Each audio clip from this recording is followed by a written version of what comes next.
पढ़ने जा रहे हैं सेट। सेट क्या चीज़ होती है? सेट जो है ग्रुप ऑफ या कलेक्शन होता है जिसमें हर चीज़ क्लियरली पता होती है हमें। जैसे अगर हम इंग्लिश के अंदर पढ़ना चाहेंगे सेट को, तो set is a collection of well defined object. अब हमें क्या होता है सेट के तरीके के, मतलब हम सेट किस-किस तरीके से लिख सकते हैं, तो हम सेट 2 तरीके से लिख सकते हैं। पहला आएगा रोस्टर फॉर्म, दूसरा आएगा set builder form. Roster form के अंदर हम सीधे एलिमेंट्स लिख देते हैं और जब सेट बिल्डर फॉर्म लिखते हैं तो इसके अंदर हमें स्टेटमेंट्स करके लिखनी होती है। जैसे कि अब मान लो टीचर बोलता है 1 से लेके 100 तक सारे इवन नंबर लिखो रोस्टर फॉर्म में, तो हम ऐसे करके लिखेंगे, तो ये तो बहुत बड़ा हो जाएगा 100 नंबर, इसलिए हम शॉर्टकट यूज़ करते हैं। तो सेट फिल्टर फॉर्म के अंदर हम क्या लिखेंगे एक्स, जिसका मतलब होता है such that x is an even number, जो कि एक्स जो है 1 से बड़ा है, 1 और 100 के बीच में आता है। इसका मतलब होता है एक्स ऐसा नंबर है जो इवन है और 1 से लेके 100 के बीच है, ये आ गया। अब हम बात करेंगे रूल्स की। तो रूल्स के अंदर क्या होते हैं, कर्ली ब्रैकेट्स लगे होने चाहिए सेट को बनाने के लिए। अगर कोई चीज़ को हम सेट से डिनोट करेंगे तो ऐसे करके हमें कर्ली ब्रैकेट लगाने पड़ेंगे उसके लिए। और सेट के अंदर हमें डुप्लीकेशन नहीं करना होगा, जैसे कि एग्जांपल 1 1 2 2 3 3 ये गलत तरीके से लिखा हुआ है। इसकी जगह हम ऐसे करके लिखेंगे सेट के अंदर कितने भी एलिमेंट हो उसको सिर्फ़ और सिर्फ़ एक बार लिखा जाता है। रिपीटेशन ऑफ एलिमेंट जो होता है अलाउड नहीं होता है इसके अंदर। और ऑर्डर मैटर नहीं करता है, हम चाहे ऐसे लिखें या ऐसे लिखें या ऐसे लिखें। हम कैसे भी लिख सकते हैं, हमारे ये सारे तरीके सही हैं। अब एक ट्रिक आती है इसमें, रोस्टर फॉर्म के लिए हम एलिमेंट्स लिखते हैं सिर्फ़ और सेट फ़िल्टर के अंदर हमें रूल लिखने होते हैं। अब इम्पोर्टेंट साइन अब आता है बिलॉन्ग्स टू का साइन। बिलॉन्ग्स टू का साइन हम ऐसे करके बनाते हैं और डू नॉट बिलॉन्ग टू का हम ऐसे कर देते हैं। अब आता है हमारे पास टाइप्स ऑफ सेट्स। तो हम बात करेंगे टाइप्स ऑफ सेट्स की। इसके अंदर हमारे पास आता है, पहला आता है एम्प्टी सेट, ऐसा सेट जो खाली हो, उसके अंदर कोई भी एलिमेंट ना हो। मतलब जैसे कि ये सेट हो गया एक हमारा, इसके अंदर कोई भी एलिमेंट नहीं है, तो ये एम्प्टी सेट हो गया एक। एम्प्टी सेट को हम नल सेट या वॉइड सेट भी कहते हैं। एम्प्टी सेट जो है वो 2 तरीके से लिखते हैं, या तो हम फाई बना सकते हैं, इसको हम कहते हैं फाई, ये हम ऐसे करके डिनोट कर सकते हैं। अब दूसरे आते हैं हमारे पास फाइनाइट और इनफाइनाइट सेट। फाइनाइट सेट जो होते हैं जिस सेट के एलिमेंट को हम काउंट कर सकें, उससे फाइनाइट सेट कहते हैं। या तो फिर जिस सेट के एलिमेंट की गिनती खत्म हो जाए, मतलब गिनती जो है वो खत्म हो जाए, उसे हम फाइनाइट सेट कहते हैं। एग्जांपल के लिए 1 2 3 4 5 का सेट हो गया, ए ई आई ओ यू का सेट हो गया। एम्प्टी सेट भी फाइनाइट सेट होता है। एम्प्टी सेट जो है वो फाइनाइट सेट होता है क्योंकि हम इसे भी तो काउंट कर सकते हैं ना एक बार, तो ये भी हमारा फाइनाइट सेट हो गया। अब हम बात करेंगे इन्फिनिटी सेट की। जिस सेट के एलिमेंट को हम काउंट ना कर सकें, उसे इन्फिनिटी सेट कहते हैं। और दूसरा हम क्या कहेंगे, जिस सेट के एलिमेंट कभी खत्म ना हो, उसे इन्फिनिटी सेट कह सकते हैं। Example set of natural number 1 2 3 4, ये तो कभी खत्म ही नहीं होंगे, इसलिए हम इन्हें एन से डिनोट करते हैं। और अब बात आती है सिंगलटन सेट की। जिस सेट में सिर्फ एक एलिमेंट यूज हो उसे सिंगलटन सेट कहते हैं। एग्जाम्पल के लिए हमारे पास 1 हो गया, ये हो गया, ये हो गया, ये हमारा क्या होगा, ये तीसरे टाइप का है, ये चौथे टाइप का आ गया सेट, इक्वल सेट। जिन 2 सेट्स के सारे एलिमेंट्स बिल्कुल सेम हो उन्हें इक्वल सेट्स कहते हैं। मतलब एलिमेंट जो ए के एलिमेंट हैं वो एलिमेंट बी के अंदर होने चाहिए प्रेजेंट एकदम। जैसे कि ए के अंदर 1 2 3 4 है, बी के अंदर भी 1 2 3 4 है, ए इक्वल टू बी, तो हम इसे क्या कहेंगे, इक्वल सेट कहेंगे हम इसे। और जैसे कि इधर है 1, ए जो है हमारा सेट है उसके पास 1 और 2 एलिमेंट है और बी के अंदर 2 और 1 है, ये भी इक्वल सेट है क्योंकि इसके अंदर भी 1 और 2 है, इसके अंदर भी 2 और 1 है, लेकिन ऑर्डर मैटर नहीं करता है हमारा सेट में, वो हमने पहले ही रूल के अंदर पढ़ा था। अब हम बात करेंगे दूसरे एग्जाम्पल की। अब हम लेंगे सेट ए को जिसके अंदर 1 2 4 है और बी को हमने ले लिया 2 4 6 है। सो ये जो है ये A is not equal to B है, ये जो है ये इक्वल सेट नहीं है, ये वाला इक्वल सेट नहीं है, लेकिन ये इक्विवेलेंट सेट है। अब हम बात करेंगे इक्विवेलेंट सेट क्या होते हैं। तो जिन सेट में एलिमेंट की संख्या यानी नंबर ऑफ एलिमेंट सेम हो उन्हें हम इक्विवेलेंट कहते हैं। जैसे मेरा एक एलिमेंट ये हो गया 1 2 और दूसरा एलिमेंट मेरा क्या हो गया 3 4, ये इक्विवेलेंट सेट है क्योंकि इनके जो अंदर के जो ये हैं एलिमेंट हैं, ये एलिमेंट हो गए हमारे। 1 एलिमेंट हो गया, 2 हो गया, 3 हो गया, 4 हो गया, तो ये जो है ये ए और बी के अंदर एलिमेंट सेम है, तो हम इन्हें कह सकते हैं। एग्जाम्पल के लिए ए के अंदर 1 2 3 4 है, बी के अंदर ए बी सी है। सो ए में 3 एलिमेंट्स हैं, बी में भी 3 एलिमेंट्स हैं, तो ये इक्विवेलेंट सेट होंगे, लेकिन इक्वल नहीं। अब आगे बढ़ते हैं। इक्वल और इक्विवेलेंट सेट में डिफरेंस क्या होता है। इक्वल के अंदर एलिमेंट सेम होते हैं। एग्जाम्पल 1 2 2 1 हो गया, ये 1 3 1 3 हो गया। और इक्विवेलेंट सेट में सिर्फ एलिमेंट्स की गिनती सेम होती है, यानी नंबर ऑफ एलिमेंट जो है वो सेम होंगे। नंबर ऑफ एलिमेंट सेम होंगे दोनों सेटों में।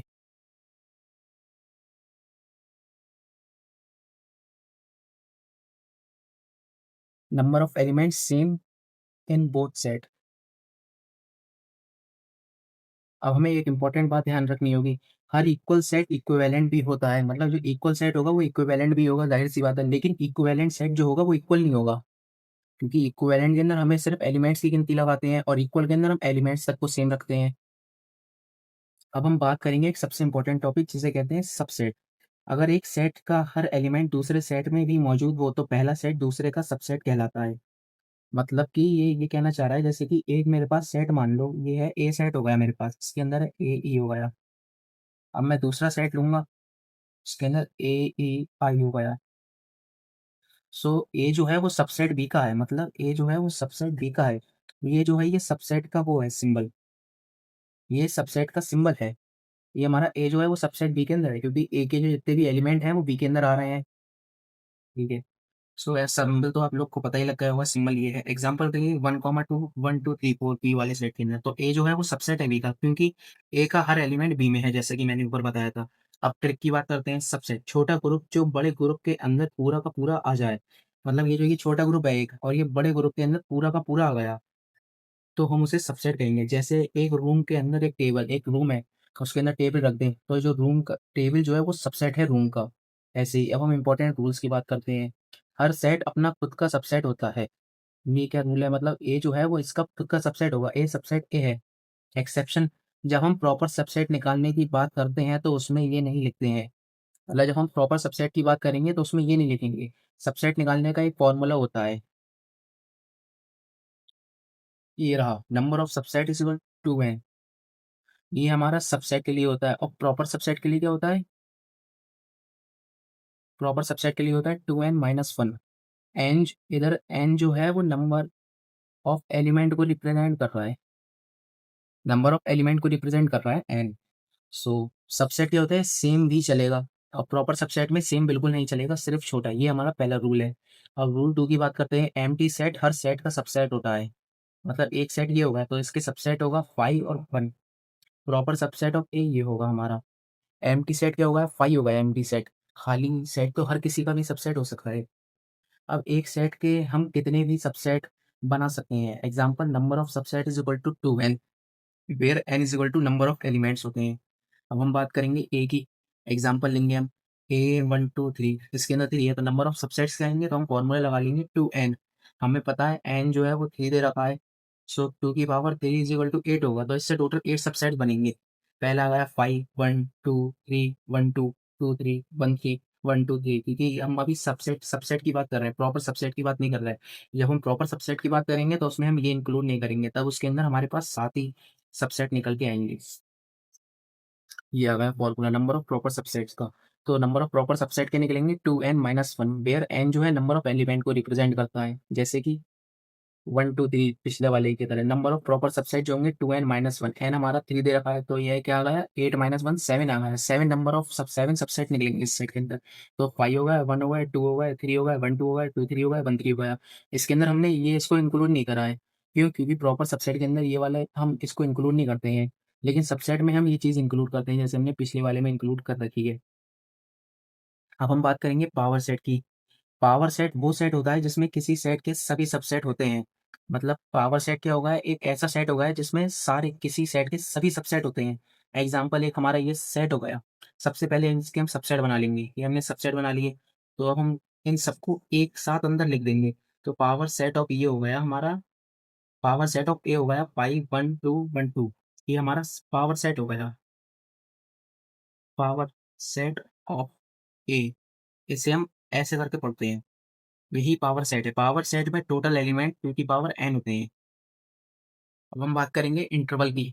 ये भी एक बहुत बढ़िया कॉन्सेप्ट है सेट्स का। सोचो तुम एक रोड पर खड़े हो, 0 से लेके 10 तक मीटर की वो रोड है, मैंने तुमसे कहा तुम 2 से लेके 8 के बीच ही चल सकते हो, मतलब यहाँ पे 2 होगा, यहाँ कहीं पे 8 होगा मान लो, तो तुम यहाँ से लेके यहाँ तक ही चल सकते हो, मतलब इसके बीच ही चल सकते हो तुम, बस तो वापस आ जाओगे तुम। तो इस ग्रुप को इंटरवल कहते हैं। रियल नंबर लाइन का एक कंटिन्यूअस लगातार हिस्सा है प्लस हिस्सा इंटरवल कहलाता है। मतलब रियल नंबर जो लाइन होती है, रियल नंबर तो रेशनल और रेशनल आते हैं, उसके अंदर नंबर लाइन पे जितने भी नंबर्स होते हैं, इंटीजर हो गए, पॉजिटिव, नेगेटिव, ये सारे नंबर्स आते हैं नंबर लाइन पे, तो उसे ही हम इंटरवल कहते हैं। इंटरवल में भी 2 टाइप्स के ब्रैकेट होते हैं। एक स्क्वायर ब्रैकेट होता है, इसका मतलब होता है कि नंबर इंक्लूड है। एग्ज़ाम्पल ये हमारा आ गया स्क्वायर ब्रैकेट 2, 5, मतलब 2 भी है, 5 भी है और बीच के सब नंबर्स भी हैं, यानी 2 भी इंक्लूड है, एक्स भी इंक्लूड है, 5 भी इंक्लूड है। अब मैं इसको नंबर लाइन पे रिप्रेज़ेंट करके दिखाता हूँ। ये हम लाइन बना लेंगे, इधर हमारा इन्फिनिटी आ जाएगा, इधर हमारा नेगेटिव इन्फिनिटी आ जाएगा। तो इधर मान लो इधर 2 है, इधर मान लो 5 है। तो इंक्लूड करने के लिए हमें ऐसे करके बनाना होता है, ये हमें इसे डार्कर कर देना होता है, अगर हमें किसी चीज़ को इंक्लूड करना है और उस हिस्से को भी डार्क कर देना है, मतलब यहाँ से लेके यहाँ तक के एलिमेंट इंक्लूड हैं इसके अंदर। अब हम बात करेंगे राउंड ब्रैकेट्स की, इसके अंदर नंबर इंक्लूड नहीं होते हैं, मतलब कि इसको मतलब 2 नहीं है ना 5 है, सिर्फ़ बीच के नंबर्स हैं। एग्ज़ाम्पल देंगे, हम फिर से नंबर लाइन बनाएँगे, यहाँ पे इन्फिनिटी डालेंगे, यहाँ पे नेगेटिव इन्फिनिटी। इसके अंदर हम कुछ भी फिल नहीं करते हैं, यहाँ पे 2 लिखेंगे, यहाँ पे 5 लिखेंगे। बस हम बीच की चीज़ को अंडरलाइन कर देते हैं। हम ये दिखाते हैं कि बीच के अंदर ही हो रहा है, मतलब हमारा बीच वाले इंक्लूड है, ये साइड वाले हमारे एक्सक्लूड हो रखे हैं।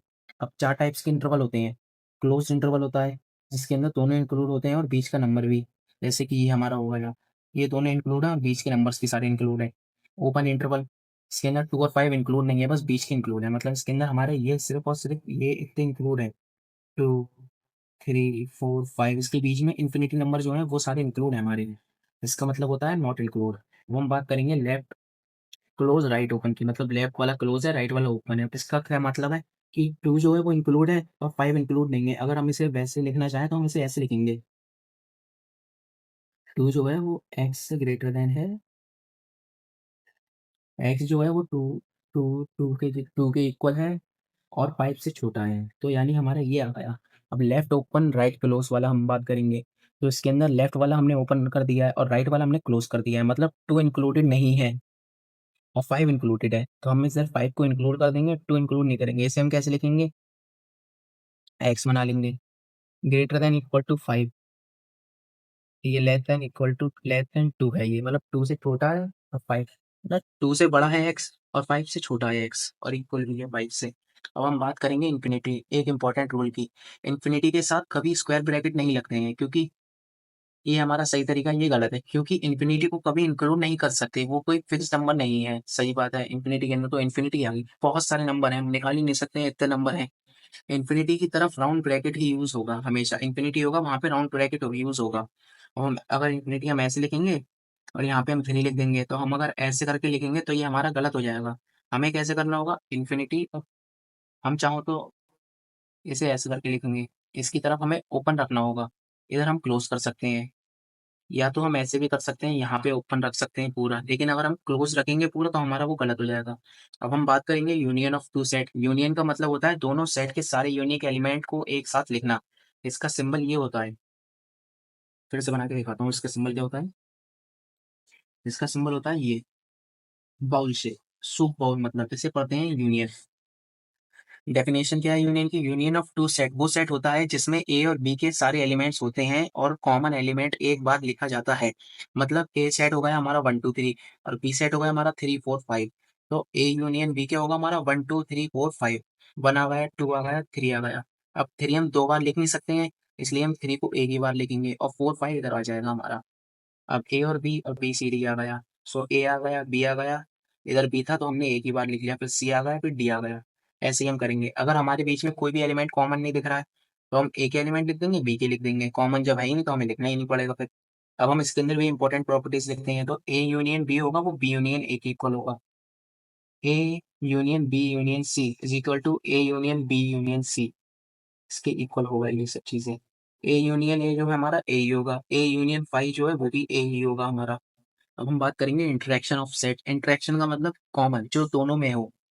सिंबल हमारा इंटरसेक्शन का ये होता है। इंटरसेक्शन ऑफ टू सेट वो सेट होता है जिसमें सिर्फ वो एलिमेंट्स होते हैं जो दोनों सेट में कॉमन हो। इंटरसेक्शन ऑफ टू सेट्स का मतलब क्या होता है? वो सेट्स होता है जिसमें सिर्फ वो एलिमेंट्स होते हैं जो दोनों सेट में कॉमन हो। एग्जाम्पल के लिए हमारा एक सेट हो गया ए, इसके अंदर 1 2 3 4 है, बी सेट हो गया 3 4 5 6। तो ए इंटरसेक्शन बी, मतलब ए इंटरसेक्शन बी जो है हमारा क्या होगा? इसके अंदर कॉमन देखो क्या चीज है, कॉमन 3 और 4 है, इसके अंदर भी 3 और 4 है। तो हमारा इंटरसेक्शन हो जाएगा 3,4। अब हम दूसरे एग्जांपल पे लेते हैं ए बी सी, ये हमारा बी सी लिया गया। सो ए इंटरसेक्शन बी जो होगा वो बी कॉमा सी के इक्वल होगा, बी और सी होगा, क्योंकि इधर भी बी है इधर भी सी है, और हमारा जो सिंगल सिंगल एलिमेंट है हमने उसे नहीं लिया। और जब कुछ कॉमन ना हो तो फाई कॉमन जरूर होगा, क्योंकि फाई जो है वो सबसेट कॉमन तो सब में ही होगा ना, इसके अंदर भी फाई आएगा इसके अंदर भी फाई आएगा, सबसेट तो सबका ही होता है फाई। सो ऐसे सेट को डिसजॉइंट सेट भी कहते हैं, मतलब जिसके अंदर कुछ भी कॉमन ना हो उसे हम डिसजॉइंट सेट कहते हैं। अब हम इंटरसेक्शन की भी कुछ प्रॉपर्टीज पढ़ते हैं। ए इंटरसेक्शन बी जो होगा वो बी इंटरसेक्शन ये होगा, ये से हम कम्यूटेटिव लॉ कहते हैं। A intersection B intersection C, A intersection B intersection C बिल्कुल, A intersection B intersection C intersection is equal to जो होगा A intersection B intersection C के इक्वल होगा। अब हम बात करेंगे A union B intersection C होगा, इसका क्या फॉर्मूला आएगा, A union B intersection A union C. अब हम A intersection B union C की बात करेंगे तो A intersection B union A intersection C. अब ए इंटरसेक्शन ए क्या होगा हमारा, ए ही होगा, और ए इंटरसेक्शन फाई क्या होगा हमारा, फाई होगा। अब हम बात करेंगे सब्ट्रैक्शन ऑफ टू सेट, मतलब डेफिनेशन क्या है इसकी, ए माइनस बी का मतलब है ए के उन एलिमेंट का सेट जो बी में नहीं है। सिंपल लैंग्वेज में ए में से बी को हटा दो, जो बचा वही आंसर है। एग्जाम्पल पहला गया हमारा, ए हमारे पास ये है 1 2 3 4, बी है 3 4 5। सो ए माइनस बी क्या होगा हमारा, मतलब ए वाले सेट हम लिखेंगे उसमें से ये वाले सेट जो है वो माइनस कर देंगे इसके जो कॉमन सेट है, तो 3 और 4 माइनस करेंगे हमारे पास 1 और 2 बच जाएगा। हम बात करेंगे बी सेट की। सो बी माइनस ए करेंगे तो हमारे पास 5 बच जाएगा, क्योंकि इधर 3 और 4 है इधर भी 3 और 4 है, तो कॉमन वालों को हम हटा देंगे, खाली जो बचेगा हम उसे लिखेंगे। Important rule, A minus B जो है वो equal is not equal to B minus A. अगर कॉमन कुछ भी नहीं है, सो ए माइनस बी के अंदर तो हम ए 1 2 ही लिख देंगे, कुछ भी रिमूव नहीं होगा क्योंकि कुछ कॉमन ही नहीं है। अगर दोनों सेट सेम हो सो ए माइनस बी 5 हो जाएगा, ये एम की सेट यानी। अब प्रॉपर्टीज ऑफ सब्सट्रैक्शन की, ए माइनस ए पाई हो जाएगा, ए माइनस पाई ए हो जाएगा, ए सबसेट बी हो जाएगा वो ए माइनस बी। अगर ए सबसेट ए जो है वो सबसेट है बी का, सो ए में से बी को माइनस कर देंगे तो हमारे पास, अगर ए जो है वो सबसेट है बी का तो हम ए माइनस बी करेंगे तो हमारे पास क्या बचेगा, 5 बचेगा। अब हम बात करेंगे यूनिवर्सल सेट। यूनिवर्सल सेट को हम क्या कह सकते हैं, बाप ऑफ ऑल सेट। ये हमारा फादर ऑफ ऑल सेट होगा, वो सबसे बड़ा सेट जिसमें इस क्वेश्चन के रिलेटेड सारे एलिमेंट्स मौजूद हो। इसका सिंबल होता है हमारे पास यू, ये हम ऐसे भी करके रिप्रेजेंट कर सकते हैं, वो हमारे ऊपर है हम किस टाइप से रिप्रेजेंट करना चाहें। अब हम बात करेंगे कॉम्प्लीमेंट ऑफ अ सेट, मतलब सेट ए का कॉम्प्लीमेंट वो सेट होता है जिसमें यूनिवर्सल सेट के वो सभी एलिमेंट्स होते हैं।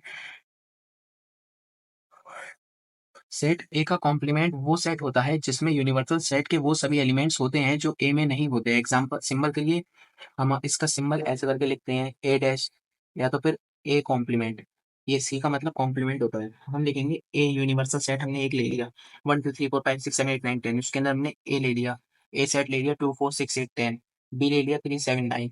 सो अगर हमारा ए का कॉम्प्लीमेंट ए निकालना है तो हम यूनिवर्सल सेट में से ए को माइनस करेंगे तो हमारे पास ये बच जाएगा A complement of A set.